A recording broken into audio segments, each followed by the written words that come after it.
Hello tout le monde, je suis contente de vous retrouver ce soir pour encore répondre à une de vos questions. Merci de les poser.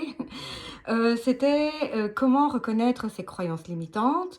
Est-ce que c'était nécessaire de savoir d'où elles provenaient? Et bien sûr, comment on pouvait s'en détacher? Et ben, c'est un peu le but. Alors, pour les identifier, c'est hyper simple. Vous regardez votre 3D maintenant, vous voyez les domaines de votre vie qui ne vous conviennent pas.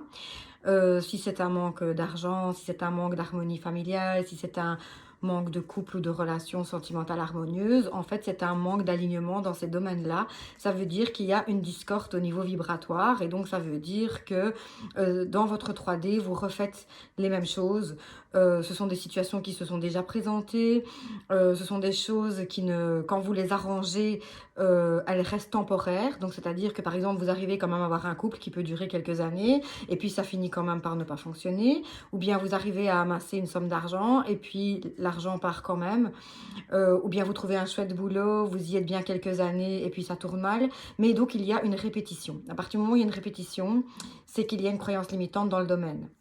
Donc c'est assez facile, j'ai envie de dire, à avoir, puisqu'il suffit de regarder les domaines de notre vie qui ne nous conviennent pas. Est-ce qu'il est nécessaire de savoir d'où ça vient? Alors j'ai envie de dire oui et non. On peut très bien manifester une situation tout à fait différente sans connaître l'origine de la croyance limitante. Par contre, il y a des gens chez qui le fait de comprendre fait sauter la croyance. Ça arrive. Donc moi je dis c'est pas mal de faire des petites recherches s'il y a moyen. Ça peut être quelque chose qu'on a vécu par le passé, donc nous-mêmes, et qu'on a cristallisé dessus, je vais dire, on a mis toute notre attention, et de ce fait-là, on revit cette situation qui nous appartient.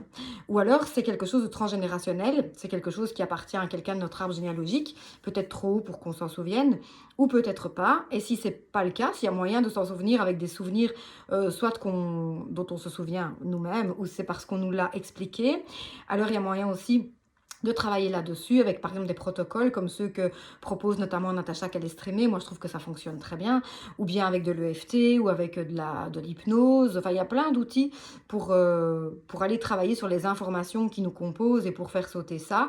Et comme je vous dis, parfois il y a des gens, le simple fait de dire tiens ça ne m'appartient pas, j'ai compris, c'est quelque chose qu'a vécu mon arrière-grand-père ou bien c'est quelque chose qu'a vécu ma maman, eh bien le fait de l'avoir intégré, hop c'est parti. Donc ça peut être chouette de le savoir, mais encore une fois ça ne bloque aucune manifestation. Et donc, comment s'en débarrasser? Donc, je viens de le dire, il y a des outils qui existent. Ou alors, simplement, décider de ne pas en être impacté et d'affirmer exactement le contraire. Donc, les affirmations, la visualisation, ce sont les deux techniques que je préfère. Il y en a d'autres.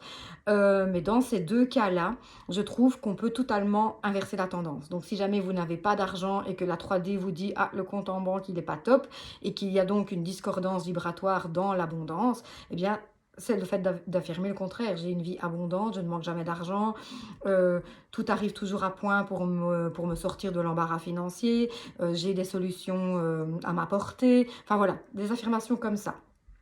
Si c'est un manque d'harmonie, c'est tout va toujours bien autour de moi, les gens sont très sympas avec moi, je ne rencontre que des gens bienveillants.